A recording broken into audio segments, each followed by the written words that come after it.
Hari ini, Senin, 25 Juli 2022, tepat 17 hari sejak Brigadir Yosua dinyatakan meninggal dunia.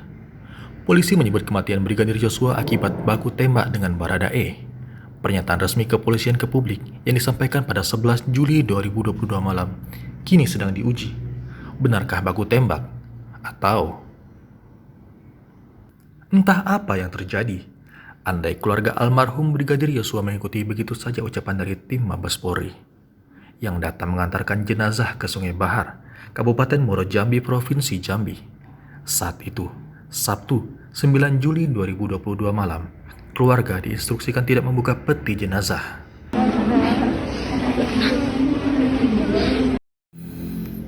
Samuel Huta Barat, ayah dari Brigadir Yosua, begitu tak tenang menghadapi instruksi yang dianggapnya janggal itu.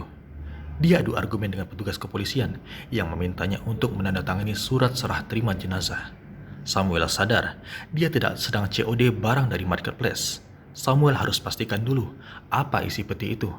Benarkah anaknya? Atau jangan-jangan orang lain? Atau benda lain? Tangis di rumah sederhana tempat jenazah disemayamkan semakin membahana. Apalagi Ibu Yosua tak mampu membendung emosi yang membuncah di hatinya. Semua diluapkan dalam tangisan di samping jenazah. Mengandung dalam istilah Batak Toba.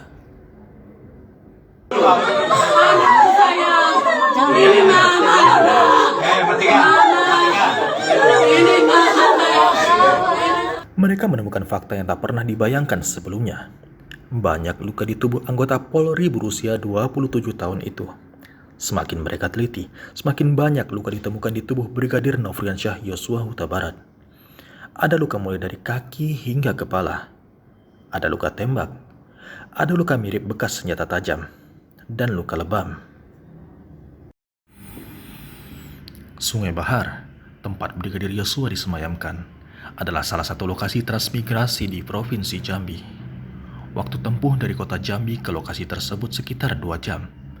Peristiwa yang terjadi di sana tak terlalu banyak diketahui publik atau sering terlambat tersampaikan. Jenazah Brigadir Yosua Huta Barat yang disemayamkan di sana dengan luka yang tragis pun tak banyak diketahui pada awalnya. Andai belum ada media sosial seperti sekarang ini, kita tidak tahu apakah cerita Yosua akan seheboh ini.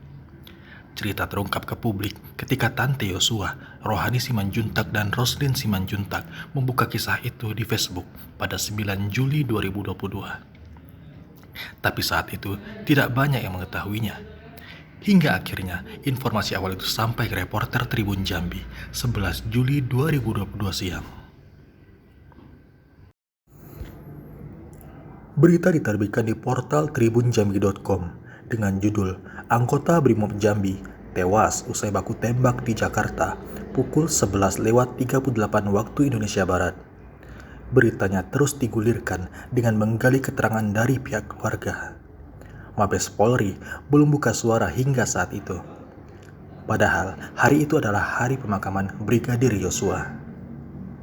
Kisah kematian Brigadir Yosua yang meninggalkan berbagai luka yang tak wajar tersebut akhirnya bergulir di Jakarta. Hingga akhirnya Karopenmas Brigjen Pol Ahmad Ramadan tampil untuk membuat penjelasan ke publik pada pukul 13:48 waktu Indonesia Barat. Saat itu saudara Brigadir J berada atau memasuki rumah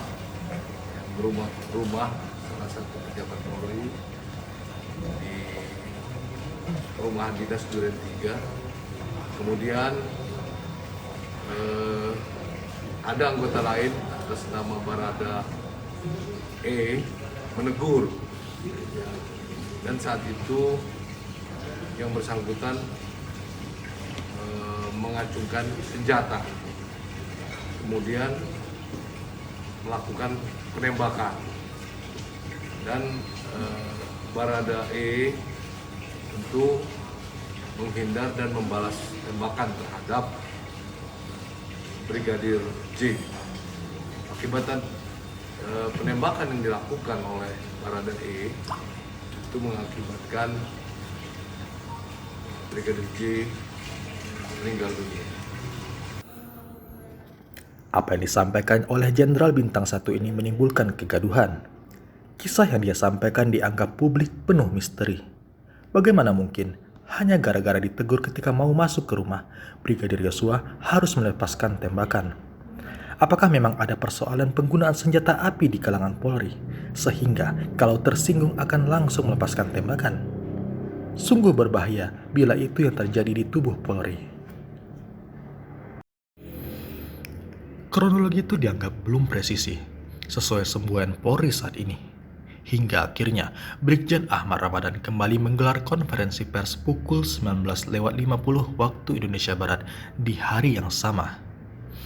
Jarak waktu konferensi pers pertama dengan yang kedua ini selisih 6 jam 2 menit. Tapi ternyata ada perbedaan cerita. Ramadan membantah kronologi berbeda.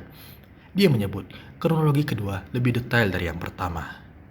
Peristiwa itu terjadi ketika Brigadir J memasuki kamar pribadi Kadipropam, di mana saat itu istri dari Kadipropam sedang istirahat. Kemudian Brigadir J melakukan tindakan pelecehan dan juga menodongkan dengan menggunakan senjata pistol ke kepala istri Kadipropam. Sontak seketika, Ibu Kadipropam berteriak dan berteriak minta tolong. Akibat teriakan tersebut, Brigadir J panik dan keluar dari kamar. Kemudian mendengar teriakan dari ibu, maka Barada E yang saat itu berada di lantai atas menghampiri dari atas tangga yang kurang lebih jaraknya dengan Brigadir J kurang lebih 10 meter, bertanya ada apa, namun direspon dengan tembakan yang dilakukan oleh Brigadir J. Apa yang sebenarnya terjadi? Benarkah Brigadir Yosua berani melakukan tindakan sehina itu kepada istri seorang jenderal bintang 2 dan dilakukan di wilayah yang begitu tidak aman? Apakah tidak ada protap untuk masuk ke ruang privat seorang jenderal? Apakah tidak ada orang lain di rumah selain Barada E, Brigadir J, dan istri Kadipropam? Ada apa dengan CCTV? Kisah kematian Yosua akhirnya sampai ke telinga Presiden Republik Indonesia, Joko Widodo. Orang nomor 1 di negara ini meminta agar diusut tuntas, hukum ditegakkan, singkat tapi pedas dan berisi. Usut tuntas, buka apa adanya, jangan ada yang ditutup-tutupi. Transparan. Udah. Kapolri pun akhirnya membentuk tim khusus untuk mengusut kematian seorang brigadir polisi. Sebuah cerita yang jarang terjadi di negeri ini. Tim terdiri dari unsur Polri, Kompolnas, dan Komnas HAM. Pada upaya pengungkapan kebenaran, Komnas HAM kemudian memilih untuk berjalan sendiri. Komnas HAM punya metode sendiri. Salah satu yang penting dalam pengungkapan kasus model seperti ini, ayo kita beranjak dari sesuatu yang sifatnya faktual. Kalau kita beranjak dari sesuatu yang sifatnya tidak faktual, ya akan susah.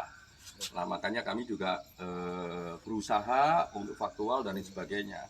Terima kasih kami ucapkan kepada semua pihak, kepada media khususnya juga Tribun, teman-teman Tribun yang kerja keras di sini, atau masyarakat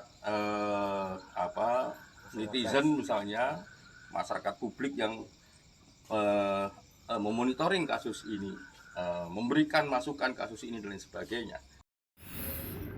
Upaya mengungkap kebenaran juga dilakukan keluarga. Mereka menunjuk Kamarudin Simanjuntak dan rekan untuk menjadi kuasa hukum. Pada Senin, 18 Juli 2022, keluarga melalui kuasa hukum membuat laporan ke Bareskrim Mabes Polri. Laporan utamanya adalah kasus dugaan pembunuhan berencana.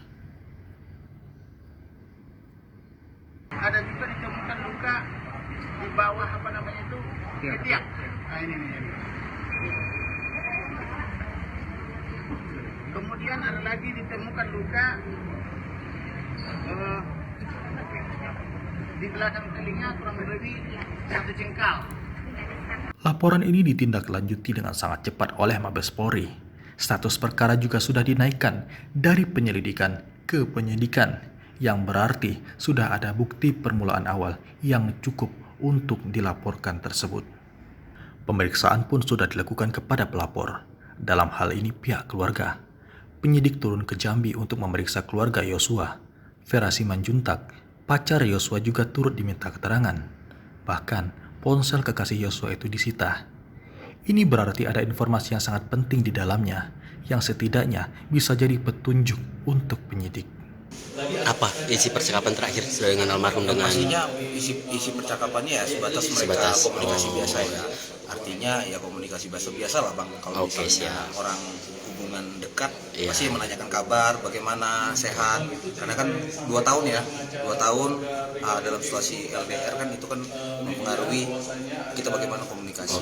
Cuma sebatas itu. Artinya nanti pendalamannya kita tunggu aturan lainnya Bang. Ya kan, artinya ini bukan wilayah kami, dan juga si Mbak Veranya juga dalam masa traumatis.